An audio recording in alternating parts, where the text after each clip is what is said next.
இறையேசுவிலே பிரியமான சகோதர சகோதரிகளே, உங்கள் எல்லோருக்கும் ஆண்டவராகிய இயேசு கிறிஸ்துவின் பெயரால் காலை வணக்கங்கள் மற்றும் வாழ்த்துக்கள். நான் உங்கள் அகஸ்டின் வேதியர். இன்று ஏப்ரல் மாதம் 15ஆம் தேதி 2024ஆம் ஆண்டு. ஆண்டவரின் மடியில் 5 நிமிடங்கள். அருள்வாக்கு புத்தகத்தில் இவ்வாறு படித்த ஒரு சின்ன குட்டி கதை அது உங்ககிட்ட பகிர்ந்துக்கணும்னு ஆசைப்படுறேன். என்னென்னா, ஒரு ஆலயத்தில் திருவிழா. அங்கே புதிதாக வந்த ஒரு குருவானவர் வேதியர்கிட்ட கொஞ்சம் பேசிகிட்டு இருக்கும் பொழுது 2 பேரும் பழக்கமாக என்ன பண்ணுறாங்க, திருவிழா கடத்தரவுலாம் இருக்கும் இல்லையா, கடையெல்லாம் போட்டிருப்பாங்க, அங்கே பார்க்க போகிறாங்க. புதிய குருவானவரும் உபதேசாரும் போகிறாங்க. அப்போது அந்த உபதேசாருடைய மகள் ஒரு பெண் பிள்ளை அவருக்கு உபதேசாருக்கு. அந்த பிள்ளைக்கு அந்த ஃபாதர் என்ன பண்ணுறா, ஒரு நல்ல அழகான பொம்மை ஒன்று வாங்கி கொடுக்குறாரு. மண் பொம்மை நல்லா அழகாக வாங்கி கொடுக்குறாரு. இந்தாங்க உபதேசார், போய் உங்கள் பிள்ளைக்கு கொடுங்க. சரிங்க சாமி வாங்கிட்டு போகிறார். போயிட்டு பிள்ளைகிட்ட கொடுக்குறாரு. அந்த பிள்ளை அதை வச்சு அப்படி இந்த பிள்ளை பொம்மை, எங்கள் அப்பா எனக்கு பொம்மை வாங்கி கொடுத்தாரு சொல்லிட்டு அந்த பிள்ளை என்ன பண்ணுறா, அந்த பொம்மையை விட்டு நவறது கிடையாது.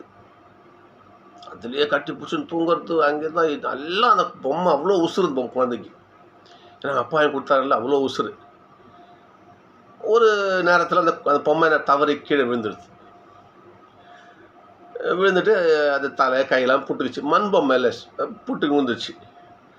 அந்த பிள்ளைக்கு ஒரே வருத்தம். ஐயோ, எங்கள் அப்பா வாங்கி கொடுத்த பொம்மை ஆச்சு, துண்டாக போச்சே அப்படின்னு சொல்லிட்டு அந்த பிள்ளைக்கு ரொம்ப வருத்தம். வேறு எங்கள் அம்மாட்ட போகிறா. அம்மா பொம்மை எனக்கு ஒட்டி கொடுங்க, இங்கே பாருங்கள் கையெல்லாம் உடச்சிட்டு விழுந்துடுச்சு, தலையெல்லாம் விழுந்துடுச்சு, எனக்கு ஒட்டி கொடுங்க அப்படின்னு சொல்கிறா. எனக்கு உட தெரியாது, இது எப்படி உடது தெரியல, இங்கே போ என்று அவங்க அம்மா அந்த பிள்ளையை தட்டி கழிக்கிறாங்க. அப்போது அந்த பிள்ளை சொல்கிறா, நீங்கள் போங்க, அப்பா வருவார், அப்பா எனக்கு கண்டிப்பாக ஒட்டி கொடுப்பாரு. அப்பாவுக்கு என் மேலே அவ்வளோ உசுறு தெரியுமா, இந்த பொம்மை அப்பா தான் எனக்கு கொடுத்தாரு.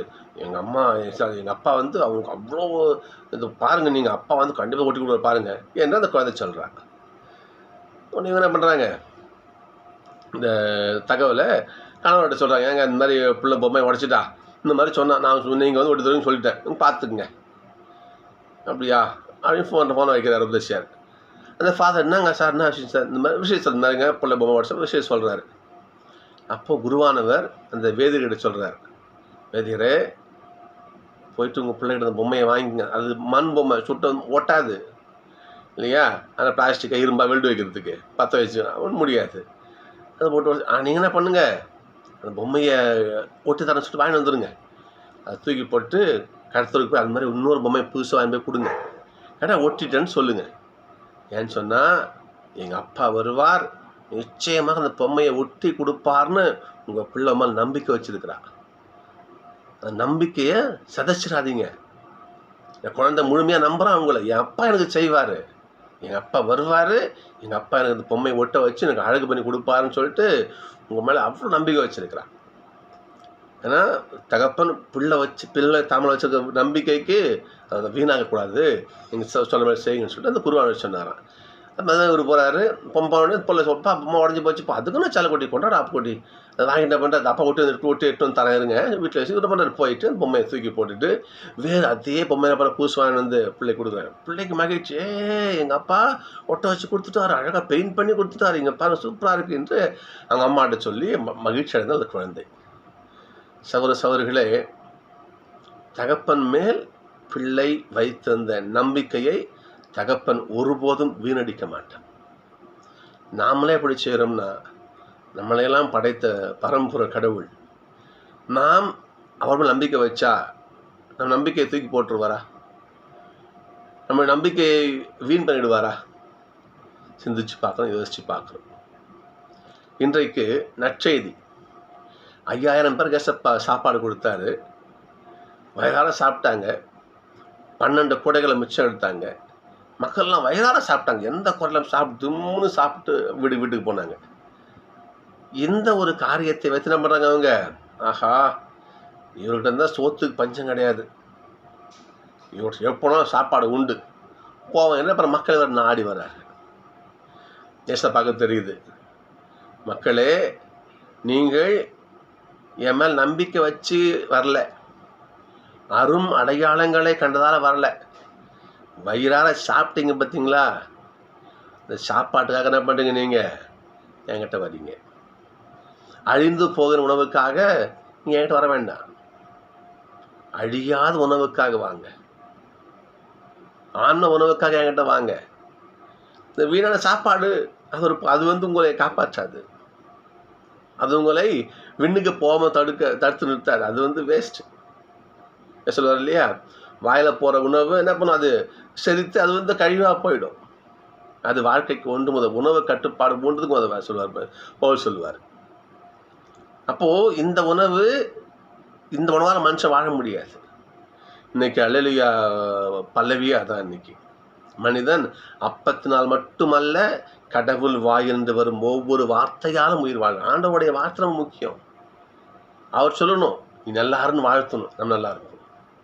அகஸ்டின் மகிழ்ச்சியா இருப்பா, நான் வாழ்வேன் இல்லையா. ஸ்டீஃபன் நல்லா இருப்பா, அவன் வாழ்வான் இல்லையா. மரியா நல்லா நீ வாழ்வாய்.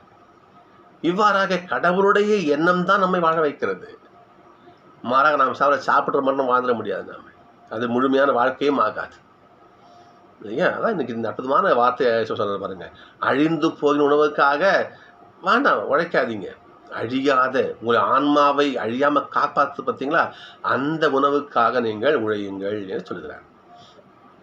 மக்கள் கேட்குறாங்க, எங்கள் செயல்கள் கடவுளுக்கு உகந்த செயலாக நாங்கள் என்ன பண்ணணும் ஆண்டவரே போதகரேன்னு கேட்குறாங்க பாருங்க. ஏசப்பாட்ட எங்களுடைய நாங்கள் எப்படி செஞ்சால் கடவுளுக்கு பிடிக்கும் சொல்லுங்கள் என்று ஏசப்பா கேட்குறாங்க. ஏசு சொல்கிற வார்த்தை பாருங்க பார்ப்போம். இயேசு அவர்களை பார்த்து, கடவுள் அனுப்பியவரை நம்புவதே கடவுளுக்கு ஏற்ற செயல் என்று சொல்கிறார். என்ன அர்த்தம்? கடவுள் என்னை அனுப்பினார், நான் இறைமகன், கடவுளுடைய பிள்ளை, தாவீதின் மகன், ஆபிரகாமின் குமாரன், என்னை நீங்கள் என்ன பண்ணுங்க, விசுவசியுங்கள், என்னை நம்புங்க, நான் உங்களுக்கு செய்வேன். உங்களுக்கு பசி ஆற்றுவேன். உங்கள் உடல் பசி இல்லையா, உங்கள் பசி, ஆன்ம பசி அனைத்தையும் நான் உங்களுக்கு நீக்குவேன்.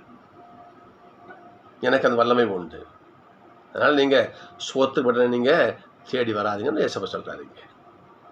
ஏனென்றால் எவன் ஒருவன் கடவுளை நம்பி வாழ்கிறானோ அவன் எப்பேற்பட்ட காரியத்தையும் செய்வான். அவன் எப்படி செயல்பட என்பது இதுதான் முதல் வாசகம் சொல்கிறோம். நம்ம சொல்லுது இன்னைக்கு முதல் வாசகம் பாருங்க. இன்னைக்கு நம்ம எப்படி ஸ்தேவான் வாழ்றாரு பாருங்க. எந்த அளவுக்கு அவர் கடவுளை முழுமையாக ஏற்று விசுவசித்து நம்பி வாழ்ந்திருந்தால் பாருங்க பார்ப்போம். ஸ்தேவான் அருளும் வல்லமையும் நிறைந்தவராக காணப்பட்டார். முதல் வரி அதுதானே, ஸ்தேவான் அருளும் வல்லமையும் நிறைந்தவராக காணப்பட்டார். அது மட்டுமல்ல, பெரும் அரும் செயல்களையும் அரும் அடையாளங்களையும் செய்து வந்தார். எவன் ஒருவன் ஆண்டவரை முழுமையாக நம்பி வாழ்கிறானோ அவன் மிக பெரும் ஆண்டவருடைய வல்லமையை கொண்டிருப்பான். இதற்கு இந்த வாசகம் ஸ்தேவான் மிக பெரும் உதாரணம். அவன் அநேக அருங்காரியங்களை செய்கிறார், அருமடையாளங்கள் செய்கிறார் ஆண்டவருடைய வல்லமையை கொண்டு. நல்லது நமக்கு பிடிக்காது இல்லை, இப்போ மட்டும் இல்லை, அப்பயும் தான்.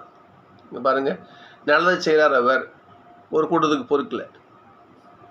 எப்படி ஏசப்பாவுக்கு பொய் சாட்சியோ அதே போல ஸ்தேவானுக்கும் பொய் சாட்சி. இவன் கடவுளை பழித்துரைக்கிறான்,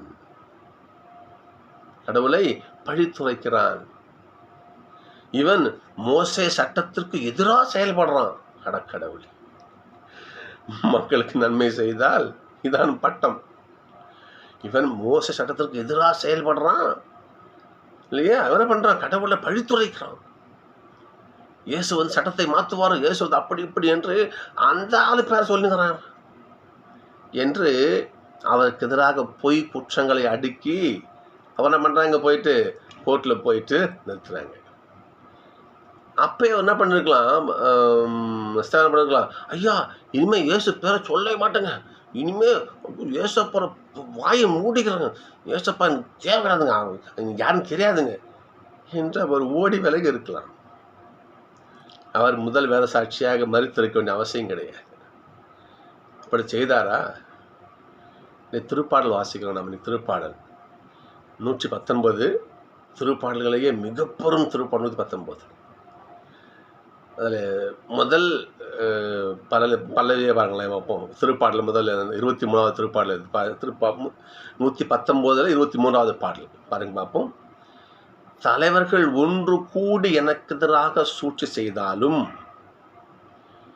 தலைவர்கள் ஒன்று கூடி எனக்கு எதிராக சூழ்ச்சி செய்தாலும், ஊழியன் உம்முடைய விதிமுறைகளை குறித்தே சிந்திக்கிறேன். நான் உம்முடைய ஊழியன். உம்முடைய விதிமுறை எது? உம்முடைய கட்டளை எது? உம்முடைய வார்த்தை எது? உம்முடைய நீதி நெறி எது? அதை நான் சிந்திச்சுட்டு இருக்கேன். நான் உயிர் பழைச்சா போதும், ஐயா மன்னிச்சிடுங்க, நான் ஓடி போயிடுறேன்.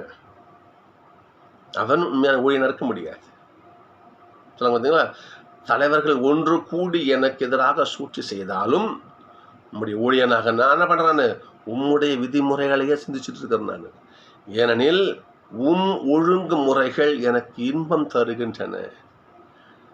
ஆண்டவருடைய கட்டளைகள் யாரையும் அழிக்காதுங்க, யாரையும் ஒழிக்காது. கடவுளுடைய கட்டளைகள் யாரையும் துன்பப்படுத்தாது. ஏசப்பா அழகா சொல்லுவார், என் நுகம் எளிது, என் நுகம் எளிது. நான் உங்களுக்கு ஒரு ஒரு நுகத்தடினா மாடு வண்டி இருக்கிறதுல கழுத்தில் வைப்பாங்க, தடி வைப்பாங்க. அது அதுக்கு ஒரு சொல்கிறது ஒரு தடைன்னு சொல்ல முடியாது.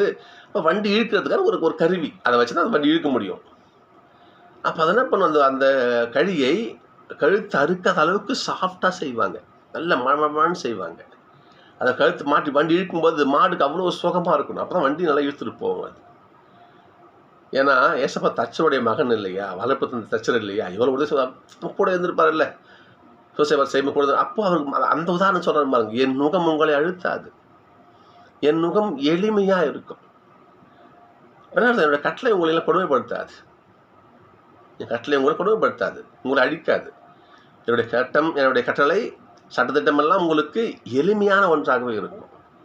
எனவே என்ன பண்ணுங்க, என்னுடைய கட்டளை ஏற்றுக்கொள்ளுங்க. ஏசப்பா சொல்ல அதுதான் சொல்கிறார் பாருங்க, பழைய பாடல் இருக்கு பார்த்தீங்களா, உங்களுடைய ஒழுங்கு முறைகள் எமக்கு இன்பம் தருகின்றன, கஷ்டத்தை கொடுக்காது. அக்கா பாருங்க பார்ப்போம், அவையே எனக்கு அறிவுரையாளர். ஆண்டோடைய கட்டளை இருக்குது, அவனுடைய வார்த்தை இருக்குது, நமக்கு மிகச்சிறந்த ஆசிரியர். இதை விட ஒரு திருப்பாடல் எங்க இருக்கு வாசிச்சு பாருங்க பார்ப்போம். நீங்க ஆண்டவருடைய வார்த்தை நமக்கு தான் ஆசிரியர், அறிவுரையாளர். அவருடைய வார்த்தை நமக்கு இன்னைக்கு சொல்லி நீங்கள் அல்லையா பாருங்க பார்ப்போம். மனிதன் அப்பத்தினால் மட்டுமல்ல கடவுளுடைய வார்த்தையாலும் உயிர் வாழ்கிறான். உயிர் வாழன்னு அர்த்தம் நினைக்கிறீங்க நீங்கள்? சாப்பிட்டு வாழறதா உயிர் வாழறதா? கிடையாது. நீ உயிரோடு இருக்கிற அர்த்தமே 4 பேர் உன்னை நல்ல மனுஷன் சொல்லணும்.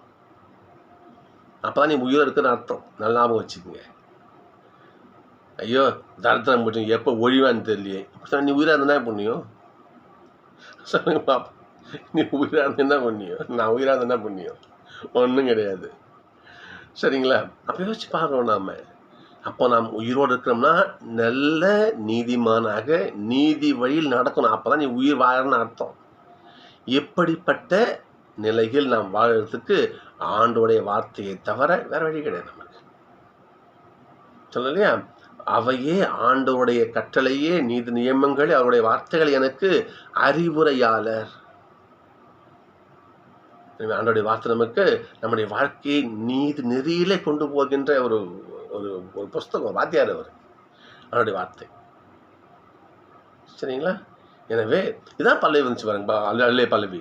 கடவுளுடைய வார்த்தையால உயிர் வாழறான். எனவே சகோதரர்களே, நாம் நட்சத்திர பார்த்த மாதிரி இறைமகன் இயேசுவை எவன் ஒருவன் முழுமையாக விசுவசித்து வாழ்கிறான் சொல்றாரு இல்லையா? கடவுளுக்கு ஏற்ற செயல் எது தெரியுமா? கடவுளுக்கு ஏற்ற செயல் எதுவென்றால் அவர் அனுப்பியவரை நம்புவதே. இது ஆண்டோடைய இன்றைக்கு கடவுள் கூட வார்த்தை, கடவுள் நமக்கு தருகிற வார்த்தை இது. இப்படி அணு கூட குறையாமல் வாழ்ந்தவர் ஸ்தேவான். சரிங்களா? ஸ்தேவான் அங்கே சொல்ல பாருங்க பார்ப்போம். இப்போ இவ்வாறு வாழ்ந்தால்தான் எப்படி எப்படி தர பார்ப்போம். அவர் ஸ்தேவான் அருளும் வல்லமையும் நிறைந்தவராய் பெரும் அரும் செயல்களையும் அரும் அடையாளங்களையும் நிகழ்த்துபவராய் வாழ்ந்தார் அவர். அப்பொழுது நாமும் ஸ்தேவானை போல ஆண்டவருடைய அருளையும் வல்லமையும் நிறைவாக பெற்று நம் வழியாகவும் கடவுள் செயல்பட வேண்டுமா? கடவுள் நம் வழியாக அருண் செயலை செய்ய வேணுமா? ஆண்டவரை நம்புவோம், அவருடைய வார்த்தையை நம்புவோம். வார்த்தை மனு உருவான நம்முடைய குடிகொண்டார். யோவான் 1:14. அந்த வார்த்தையை நம்பினா போதுமே. அந்த வார்த்தை நமக்கு அறிவுரையாளர், அந்த வார்த்தை நமக்கு இன்பம், அந்த வார்த்தை நமக்கு மகிழ்ச்சி. புரியுதுங்களா? அந்த வார்த்தை தான் நமக்கு சாப்பாடே. எனவே நாம் ஆண்டவரை, வார்த்தையான இறைவனை முழுமையாக விசுவசிப்போம். அவர் நம் வழியாக நிச்சயம் செயல்படுவார். இதில் எந்த விதமான மாற்று கருத்தும் கிடையாது. ஸ்தேவானுக்கு கிடைத்த மாபெரும் அருள், மாபெரும் வல்லமை, புதுமை செய்யும் ஆற்றல் எவ்வளோ அவருக்கு கிடைத்ததோ அதே போல் நம்முடைய நிச்சயமாக செயல்படுவார். என்ன டவுட் நம்ம சொல்லுங்க பார்ப்போம். நிச்சயமாக செயல்படுவார். எனவே நாம் ஆண்டவரை இம்மி அளவு கூட குறையாமல் முழுமையாக ஆண்டவருடைய திருப்பாதத்தில் அமர்ந்து அவரை விசுவசிப்போம். இன்னும் சொல்ல திருப்பால் சொல்லுவான், நீதிமான் விசுவாசத்தினால் பிழைப்பான் பெயர் உண்டு பாருங்க. இது விசுவாசத்தினால் அவன் வாழ்வான். இல்லையா? நீ ஆண்டவரை விசுவாசி, ஆண்டவரை முழுமையாக நம்பினால் நிச்சயமாக கடவுளுடைய கரம் நம் வழியாகவும் செயல்படும், ஸ்தேவானை போல. எனவே இயேசு நமக்கு இன்றைக்கு தருகின்ற ஒரு மிகச்சிறந்த வேத வாக்கு, விருது வாக்கு, அவருடைய பொன்மொழின்னு சொல்லலாம். கடவுளுக்கு ஏற்ற செயல் எதுவென்றால் அவர் அனுப்பியவரை நம்புவதே. நாம் முழுமையாக ஏசப்பாவை நம்புவோம். ஏசப்பா நம் வழியாகவும் அநேக காரியங்களை செய்ய காத்து கொண்டிருக்கிறார். நன்றி. நாளை சந்திப்போம்.